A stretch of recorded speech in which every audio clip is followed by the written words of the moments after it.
कि इंडिया और फ्रांस के बीच एक मेगा डील सामने आ रही है। ये मेगा डील ना तो राफेल की है ना न्यूक्लियर प्लांट की है, वो तो हम आपको पहले बता चुके हैं। ये मेगा डील है हेलीकॉप्टर्स की। सर, ये वाकयात तो हमारे सामने आ गए। गवर्नमेंट ऑफ पाकिस्तान और पाकिस्तान की जो लॉ इन्फोर्समेंट एजेंसीज हैं, इंटेलिजेंस एजेंसीज हैं, उन्होंने बड़ी मुस्तैदी के साथ जो सारे का सारा मामला देख लिया, पकड़ भी लिए लोग। लेकिन मुझे दुख इस बात का है कि हमारे सेक्रेटरी खारिजा इतने प्रूफ्स होने के बावजूद, सब कुछ होने के बावजूद, मामला कहीं बाहर फोरम पर लेकर जाने के, आईसीजे में लेकर जाने के, एमनेस्टी इंटरनेशनल में, यूनाइटेड नेशंस में, कहीं पर ले जाने के हम प्रेस ब्रीफिंग करके हार हैं। जिस तरह आपने मेंशन किया कि जब से मोदी आया तो इसमें एग्रेसिव पॉलिसी जो है उसमें आगे बढ़ी। इसमें थोड़ा सा टाइम दे कि 3 वजारतें इनकी इन्वॉल्व हैं। अगर कनाडा में इनकी इंडियन एम्बेसी इन्वॉल्व थी, इसका मतलब ministry of external affair involve है। इस तरीके से कतर में हुआ जो इनके सबोटाज कर रहे थे 8 नेवल ऑफिसर्स, तो मिनिस्ट्री ऑफ डिफेंस इन्वॉल्व है। और पीछे डोवल है जिसको जेम्स बॉन्ड कहते हैं भारत वाले, तो इसका मतलब है मोदी फिर डायरेक्टली इन्वॉल्व है इन सेंडिंग डेथ स्क्वाड। हमारे यहाँ 2 पाकिस्तानियों की टारगेट किलिंग हुई। एक का नाम मोहम्मद रियाज था, वो मस्जिद के अंदर कत्ल किए गए थे, और दूसरे शाहिद लतीफ थे जो मस्जिद के बाहर फजर के वक्त कत्ल किए गए थे। अब इंडिया में हेलीकॉप्टर्स भी मैन्युफैक्चर किए जाएंगे। इस खबर को ब्लूमबर्ग कल से रिपोर्ट कर रहा था। ब्लूमबर्ग की खबर ये बता रही थी कि इंडिया और फ्रांस के बीच कोई एक बड़ी डील होने जा रही है हेलीकॉप्टर्स की। आगरा में ऑलमोस्ट एग्रीमेंट हो गया था। लास्ट मिनट पे आरएसएस और बीजेपी जो है उसकी जो इंतहा पसंद की आदत है, उसने बने हुए ड्राफ्ट पे साइन नहीं होने दिए।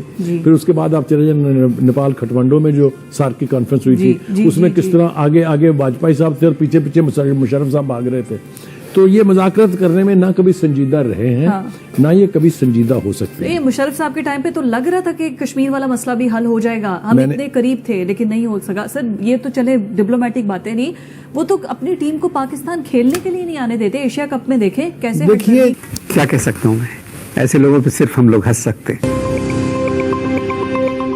भारत के प्रधानमंत्री नरेंद्र मोदी ने अपने दोस्त फ्रांस के राष्ट्रपति इमैनुअल मैक्रोन को गणतंत्र दिवस के लिए बुलाया और उन्होंने बखूबी सभी प्रकार की रस्मों को निभाया और भारत के साथ अपनी प्रगाढ़ दोस्ती को साबित किया। अमेरिका ने भारत को भले ही धोखा दिया, लेकिन फ्रांस ने अपनी दोस्ती को पूरी तरह निभाया है और भारत के साथ एक बहुत बड़ी डील भी साइन की है। जी हाँ, ये डिफेंस डील है। इसके तहत टाटा एयरबस के साथ समझौता करके भारत के अंदर हेलीकॉप्टर मैन्युफैक्चर करेगी और उसका प्लांट भी भारत में लगेगा। इस खबर के सामने आने के बाद पाकिस्तानियों के होश उड़ गए और चीन भी अब इस बात से डरने लगा क्योंकि भारत डिफेंस हेलीकॉप्टर बनाने की एक बहुत बड़ी मार्केट बन जाएगा। तो दोस्तों, बोइंग के बाद ये दूसरी सबसे बड़ी डील है जिसके तहत भारत के अंदर अब हेलीकॉप्टर मैन्युफैक्चर किए जाएंगे। पाकिस्तान भारत को बदनाम करने के लिए प्रोपेगेंडा स्टार्ट कर चुका है, लेकिन अब उसको मुंह की खानी पड़ेगी क्योंकि किसी भी देश की इतनी औकात नहीं कि वो भारत के सामने आकर कुछ उल्टा बोल सके। तो दोस्तों, देखिए ये जबरदस्त वीडियो। महाज चाहे फौजी हो, चाहे सफारती हो, चाहे खेल का मैदान हो, चाहे एंटरटेनमेंट का हो या एंटरटेनमेंट का हो, हिंदुस्तान भागे ही भागे जब वो देखता है कि पाकिस्तान के जो फनकार हैं या जो एक्टर्स हैं उनकी यानी पॉपुलैरिटी बढ़ रही है इंडिया में, उनके ऊपर बैन कर दिए जाते हैं, उनको एयरपोर्टों पे गिरफ्तार कर लिया जाता है कि जी आप जो है वायलेट कर रहे हैं कस्टम के कंडीशन वगैरह वगैरह। ये घटियापन जो है ना, हिंदू माइंडसेट जो है, जो आरएसएस की कमीनगी है, जो किया था, वो एक से ज्यादा तरीके से वहां पर जाहिर है। आप पाकिस्तान के लोगों को तो छोड़ दीजिए और उसके आर्टिस्टों को भी छोड़ दीजिए, खुद उनके अपने मुल्क के जो मुसलमान अदाकार और जो टैलेंट है उसका क्या हशर उन्होंने किया है वो आपके सामने है। हाँ जी। तो ये सुबह से शाम तक पूरी दुनिया भी देख रही है और मैं फिर दुनिया को कुछ कर्ज करूंगा तो आप मुझे फिर बात करती रहती हैं कि जी आप इतना आगे ना जाया करें। नहीं, मुझे ये बताएं, यहाँ पर आई थिंक इसको हमें कहना चाहिए। मुझे तो ये है कि जब इंडिया के सामने ये कनाडा बोल रहा है, अमेरिका बोल रहा है, इवन दो कि जब इनका रॉ का सरबरा कनाडा जा रहा था उन्होंने बंद कर दिया था, उन्होंने कहा था आप एंटर नहीं हो सकते, कनाडा जैसी वेलफेयर स्टेट। देखिए कि हिंदुस्तान जो है वो राह के जरिए दुनिया भर में दहशतगर्दी करवा रहा है। ये चीजें लेके भी हम नहीं निकल सके, ये चीजें लेके भी हम इंटरनेशनल फोरम पर जाके कोई यानी काबिल जिक्र यानी क्या कहना चाहिए अचीवमेंट हासिल नहीं कर सके। ये हमारी, लेकिन बुखारी साहब जिस तरह हम देख रहे हैं, जैसे ये इंडिया एक उछल रहा है, वो इस वजह से भी कि अमेरिका की उसकी पुष्ट पनाही है, अमेरिका उसको सपोर्ट करता है, लेकिन वो कनाडा के अगेंस्ट कभी अमेरिका इंडिया का साथ देगा नहीं। तो देखिए एक और जो चीज हुई है मैं समझता हूँ वो काबिल जिक्र है, जो ग्लोबल टाइम्स जो एक चाइनीज यस 3 दिन पहले की उनकी रिपोर्ट है। उनकी जो रिपोर्ट है उसने तो आंखें खोल दी हैं मेरे ख्याल से। दुनिया की आंखें भी खुल जानी चाहिए। अब हमें समझ आती है कि जो चाइनीज इंजीनियर का अगवा होता था, जो उनको कत्ल किया जाता था, जो उनके व्हीकल्स के ऊपर बम बरसाए जाते थे, ये कौन करता था? हाँ जी, हाँ जी। हमने कुलभूषण का भी जिक्र कर दिया, वो भी इसीलिए आया था। अजीत डोभाल का जिक्र भी हमने कर दिया, जिसने बाकायदा एक सेल बनाया हुआ है।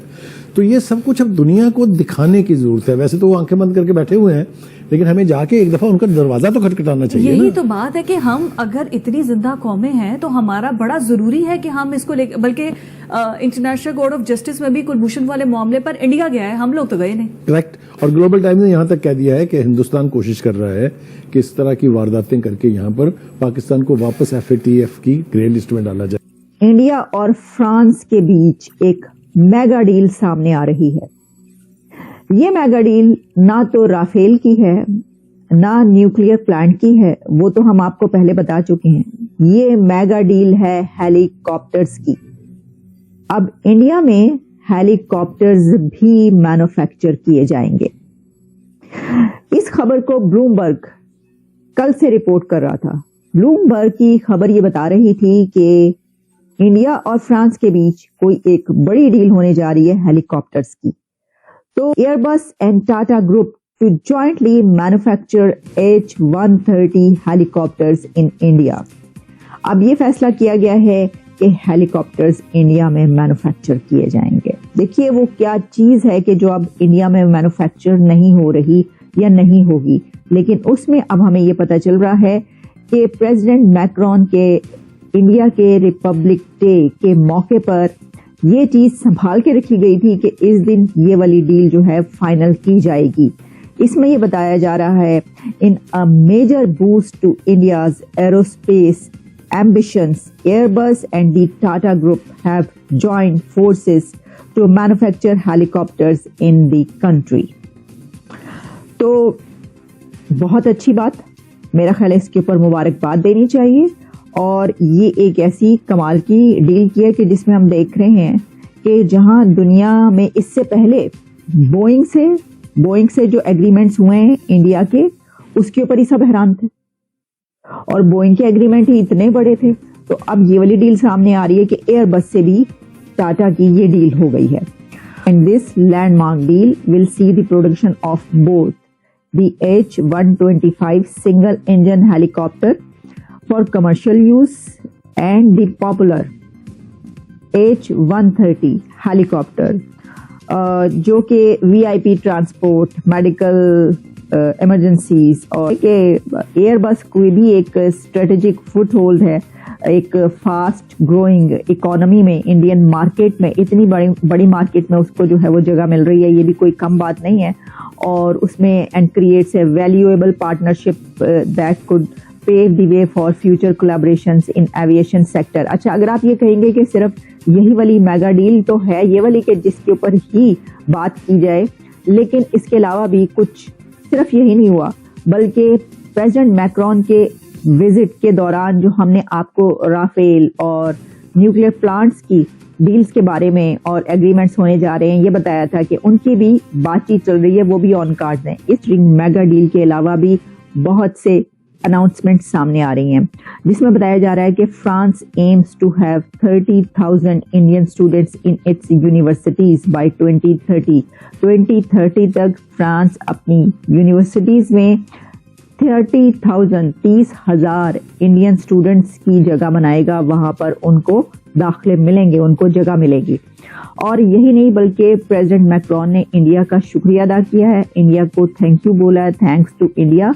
और साथ में उन्होंने ये भी कहा है कि ये मेरे लिए एक बहुत ही बड़े ऑनर की बात है कि वो यहाँ पर इस रिपब्लिक डे पर तशरीफ लाए। तो आपको ये वीडियो कैसा लगा कमेंट बॉक्स में जरूर लिखिए। इस वीडियो को लाइक कीजिए, शेयर कीजिए, सब्सक्राइब करना ना भूलिए आपके चैनल EFC.Z को। तो मिलते हैं अगली वीडियो में। जय हिंद।